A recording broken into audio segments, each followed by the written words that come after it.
بغیر وضو کے آیت الکرسی، آیت کریمہ، چاروں کل یا دوسرے وظائف پڑھنے والے پہلے حضرت محمد صلی اللہ علیہ وآلہ وسلم کا یہ فرمان ضرور سن لیں۔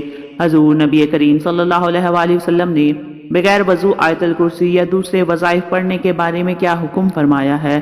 بسم اللہ الرحمن الرحیم۔ کیا آیت الکرسی، آیت کریمہ اور چاروں کل وضو کیے بغیر پڑھ سکتے ہیں؟ اس ویڈیو میں یہ تمام معلومات فراہم کی جائیں گی، لیکن پہلے یہ جان لیجئے کہ اگر آیت الکرسی کو وضو کرنے کے بعد اسے تلاوت کریں تو اللہ تبارک و تعالیٰ پڑھنے والے کو 40 سال کی عبادت کا ثواب عطا فرماتا ہے، 40 درجہ بلند کرتا ہے اور 40 حوریں عطا کرے گا۔ اگر آیت الکرسی کو پڑھ کر مرحومین کو ہدیہ کر دیا جائے تو اللہ تعالیٰ فرشتوں کو حکم دیتا ہے کہ اس کے لیے قیامت تک تسبیح کریں۔ 60 انبیاء کا ثواب عطا کرتا ہے۔ اس کی قبر میں 40 شمع داخل کرتے ہیں جس کا نور مشرق سے مغرب تک پھیل جاتا ہے۔ اس نور سے اس کی قبر وسیع ہو جاتی ہے۔ سبحان اللہ۔ ایک مرتبہ ایک شخص امیر المومنین حضرت علی رضی اللہ تعالی عنہ کے پاس آیا اور بتایا کہ اس کے بدن اور مثانے سے پیلا پانی نکلتا ہے، اس کا کوئی علاج ہے؟ امیر المومنین نے فرمایا، بغیر کسی درہم و دینار کے اس کا علاج ہے کہ تم آیت الکرسی کو اپنے بدن پر لکھو، آیت الکرسی سے غسل کرو، آیت الکرسی کو پانی پر دم کر کے پیو اور آیت الکرسی کو اپنے بدن کے پاس رکھو، انشاءاللہ شفا ملے گا۔ حاجات کے لیے 41 مرتبہ آیت الکرسی پڑھو۔ ٹانگوں میں درد کے لیے آیت الکرسی پڑھ کر اپنے ٹانگوں پر مسح کریں، اس سے چلتے وقت درد نہیں ہوگا۔ آنکھوں کی نظر کم نہ ہونے کے لیے 70 مرتبہ آیت الکرسی پڑھیں۔ جس کا پیاس سے ہلاک ہونے کا خوف ہو وہ 66 مرتبہ آیت الکرسی پڑھے۔ دشمن سے امن و سلامتی کے لیے مٹی پر 41 مرتبہ آیت الکرسی پڑھیں اور مٹی دشمن کے سامنے ڈال دیں، اس کے شر سے سلامتی ہوگی۔ مرحوم کے قبر پر 7 مرتبہ آیت الکرسی پڑھیں، اللہ تعالیٰ قبر پر رحمت نازل کرے گا۔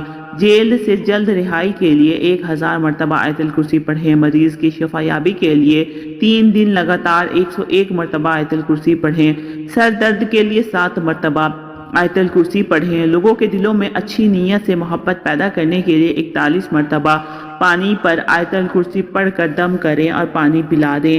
لوگوں میں صلح کرنے کے لیے جامع مسجد کے راستے کی مٹی پر آیت الکرسی پڑھیں اور جن لوگوں کے درمیان صلح کروانی ہو ان کے سامنے پھینک دیں۔ کام میں آسانی پیدا کرنے کے لیے سورہ الم نشرح اور آیت الکرسی 10 مرتبہ پڑھیں۔ بچوں کو بلاؤ سے سلامتی کے لیے 40 مرتبہ پڑھیں اور پھر لکھ کر بچے کے گلے میں ڈال دیں۔ ناظرین، آیت الکرسی پڑھنے کے فضائل تو بہت زیادہ ہیں اور یہاں پر ہم اس کے چند خاص کے ذکر پر ہی اکتفا کرتے ہیں۔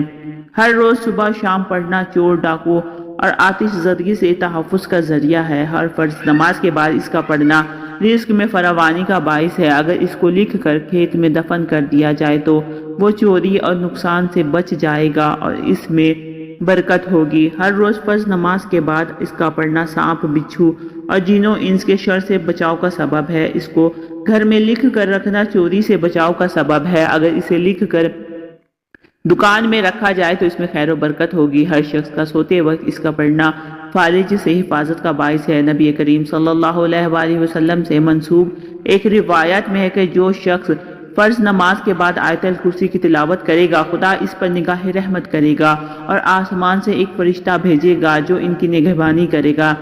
دوسری جگہ وارد ہوا ہے کہ جو آیت الکرسی پڑھے گا وہ اس شخص کی طرح ہوگا جس نے پیغمبروں کے ساتھ رہ کر جہاد کیا ہو اور شہید ہوا ہو۔ موت کے بعد بلا فاصلہ جنت میں جگہ ملے گی۔ اس کے علاوہ فکر و فاقہ دور ہوتا ہے، خدا کی طرف سے امان نامہ ملتا ہے، رزق میں وسعت ہوتی ہے اور خدا اپنے فضل سے اس کے مال میں اضافہ کرتا ہے۔ نبی کریم صلی اللہ علیہ وآلہ وسلم نے فرمایا، اے علی، آیت الکرسی میں 50 کلمات ہیں اور ہر کلمے میں اللہ عز و جل کی طرف سے 50 برکات ہیں۔ آیت الکرسی کا مقام وہ ہے جو ایک پہاڑ میں چوٹی کا ہوتا ہے۔ امام محمد باقر رضی اللہ تعالی عنہ نے فرمایا، ایک مرتبہ آیت الکرسی پڑھنے والے کی دنیا کی 1000 مصیبتیں اللہ تبارک و تعالی ختم کرتا ہے، جس میں کم از کم غربت اور آخر میں عذاب قبر سے نجات حاصل ہوتی ہے۔ ابی بن کعب رضی اللہ تعالی عنہ بیان کرتے ہیں کہ نبی کریم صلی اللہ علیہ وآلہ وسلم نے ان سے سوال کیا کہ کتاب اللہ میں سب سے عظیم آیت کون سی ہے؟ تو وہ کہنے لگے، اللہ اور اس کے رسول صلی اللہ علیہ وآلہ وسلم کو یہ بہتر علم ہے۔ یہ سوال کئی بار دہرایا اور پھر فرمانے لگے کہ وہ آیت الکرسی ہے۔ فرمانے لگے اے ابو المنظر، علم مبارک ہو اس ذات کی قسم جس کی ہاتھ میں میری جان ہے، اس آیت کی زبان اور ہونٹ ہوگی۔ حضرت ابو ذر رضی اللہ تعالی عنہ بیان کرتے ہیں کہ میں نبی کریم صلی اللہ علیہ وآلہ وسلم کے پاس آیا تو آپ مسجد میں تشریف فرماتے ہیں تو میں بھی بیٹھ گیا تو نبی کریم صلی اللہ علیہ وآلہ وسلم نے فرمایا اے ابو ذر کیا تو نے نماز پڑھی ہے؟ تو میں نے نہیں میں جواب دیا تو نبی کریم صلی اللہ علیہ وآلہ وسلم فرمانے لگے اٹھ کر نماز پڑھو۔ میں نے اٹھ کر نماز ادا کی اور پھر بیٹھ گیا تو نبی کریم صلی اللہ علیہ وآلہ وسلم فرمانے لگے اے ابو ذر انسانوں اور جنوں کے شر سے پناہ طلب کرو۔ وہ کہتے ہیں کہ میں نے رسول اکرم صلی اللہ علیہ وآلہ وسلم سے کہا کہ کیا انسانوں میں بھی شیطان ہوتے ہیں؟ تو نبی کریم صلی اللہ علیہ وآلہ وسلم فرمانے لگے جی ہاں۔ میں نے کہا نماز کا کہا تو نبی کریم صلی اللہ علیہ وآلہ وسلم فرمانے لگے یہ اچھا موضوع ہے، جو چاہے زیادہ کر لے اور جو چاہے کم کر لے۔ وہ کہتے ہیں میں نے کہا روزے کے بارے میں؟ نبی اکرم صلی اللہ علیہ وآلہ وسلم فرمانے لگے فرض ہے، اس کا اجر دیا جائے گا اور اللہ تعالیٰ کے یہاں اور زیادہ اجر ملے گا۔ میں نے کہا اے اللہ کے رسول صلی اللہ علیہ وسلم صدقہ؟ تو وہ کہنے لگے اس کا اجر ڈبل سے بھی زیادہ ہوتا ہے۔ میں نے کہا کون سا صدقہ بہتر ہے؟ تو فرمایا قلیل اشیاء کے مالک کا صدقہ کرنا یا پھر فقیر کو چھپا کر دینا۔ میں نے کہا اے اللہ کے رسول صلی اللہ علیہ وسلم سب سے پہلا نبی کون تھا؟ کہنے لگے آدم علیہ السلام۔ میں نے کہا اے اللہ کے رسول کیا وہ نبی تھے؟ نبی صلی اللہ علیہ وسلم نے فرمایا کہ وہ نبی مکرم تھے، اللہ تعالیٰ کے ساتھ بات چیت کی تھی۔ میں نے کہا اے اللہ کے رسول صلی اللہ علیہ وسلم رسولوں کی تعداد کیا ہے؟ فرمانے لگے 310 سے زیادہ۔ ایک جمع غفیر تھا اور ایک مرتبہ یہ فرمایا کہ 315۔ میں نے کہا اللہ کے رسول صلی اللہ علیہ وآلہ وسلم آپ پر جو نازل کیا گیا اس میں سب سے عظیم کیا ہے؟ فرمایا آیت الکرسی۔ کہ عبداللہ بن مسعود رضی اللہ تعالی عنہ بیان کرتے ہیں کہ انسانوں میں سے ایک شخص نکلا تو وہ ایک جن سے ملا اور وہ اسے کہنے لگا کہ کیا تو میرے ساتھ کشتی کا مقابلہ کرے گا؟ اگر تو نے مجھے پچھاڑ دیا تو میں تجھے ایک ایسی آیت سکھاؤں گا جب تو یہ آیت گھر میں داخل ہو کر پڑھے گا تو شیطان گھر میں داخل نہیں ہو سکے گا۔ ان دونوں نے مقابلہ کیا تو انسان نے اسے پچھاڑ دیا۔ وہ انسان اس سے کہنے لگا میں تجھے بہت ہی کمزور اور دبلا پتلا دیکھ رہا ہوں، تیرے بازو کتے کی طرح ہیں، کیا سب جن اسی طرح ہیں یا کہ ان میں تو ہی ایسا ہے؟ تو اس نے کہا کہ ان میں سے میں ہی کمزور اور دبلا پتلا ہوں۔ اس نے دوبارہ مقابلہ کیا تو انسان نے دوبارہ اسے پچھاڑ دیا تو وہ جن کہنے لگا تو آیت الکرسی پڑھا کر، اس لیے کہ جو بھی گھر میں داخل ہوتے وقت آیت الکرسی پڑھتا ہے اس گھر سے شیطان نکل بھاگتا ہے اور نکلتے وقت اس کی آواز گدھے کی گوز مارنے کسی آواز کی طرح ہوتی ہے۔ ناظرین آیت الکرسی یہ سورہ بقرہ کی آیت نمبر 255 ہے جو عظمت والی آیت ہے۔ اس آیت میں اللہ تعالیٰ کی توحید اور بعض اہم صفات کا ذکر ہے۔ اس آیت میں اللہ تعالیٰ کی کرسی کا بھی ذکر آیا ہے جس کی وجہ سے اس آیت کو آیت الکرسی کہا جاتا ہے۔ ناظرین اب آئیے اپنے آج کے اصل موضوع کی جانب چلتے ہیں کہ کیا بغیر وضو کے آیت الکرسی پڑھ سکتے ہیں، آیت کریمہ پڑھ سکتے ہیں، چاروں کل پڑھ سکتے ہیں؟ تو سب سے پہلے جان لیجئے کہ وضو کرنا شرط ہے نماز کے لیے، یعنی جب بھی نماز ادا کرنی ہو تو اس سے پہلے وضو کرنا شرط ہے۔ اب یہاں سوال یہ بھی اٹھتا ہے کہ ایک شخص کا وضو پہلے سے ہی موجود تھا، اب اگلی نماز کا وقت ہو گیا تو کیا وہ پھر سے وضو کرے گا؟ تو جان لیجئے کہ اگر وضو کو فاسد کرنے والا کوئی کام یا کوئی چیز اس کے ساتھ رونما نہیں ہوئی اور اسے کامل یقین ہے کہ اس کا وضو قائم ہے اور اگلی نماز کا وقت شروع ہو گیا ہے تو اس کے لیے وضو کرنے کی ضرورت نہیں ہے۔ لیکن یاد رکھیے کہ قرآن کریم کی تلاوت کرنے کے لیے وضو کرنا شرط نہیں ہے۔ ایک شخص بغیر وضو کے بھی چلتے پھرتے اور اپنے روزمرہ کے کام کاج کرتے ہوئے قرآن پاک کی تلاوت کر سکتا ہے، لیکن یاد رکھیے کہ قرآن پاک کو چھونے، پکڑنے اور قرآن کو دیکھ کر تلاوت کرنے کے لیے وضو شرط ہے۔ البتہ اگر آپ کو وہ سورت زبانی یاد ہے جو آپ پڑھنا چاہتے ہیں تو پھر ان کو زبانی پڑھنے کے لیے یا تلاوت کرنے کے لیے وضو کرنا شرط نہیں ہے۔ لہٰذا ہر ایک مسنون دعا، خواہ گھر سے باہر نکلنے کے لیے ہو، گھر میں داخل ہونے کے لیے، سفر پر جانے کے لیے، اذان کا جواب دینے کے لیے ہو، بیت الخلاء میں جانے اور باہر آنے کے لیے ہو، کھانا کھانے سے پہلے یا کھانا کھانے کے بعد کی ہو، وہ آپ بغیر وضو کے جب بھی چاہے پڑھ سکتے ہیں۔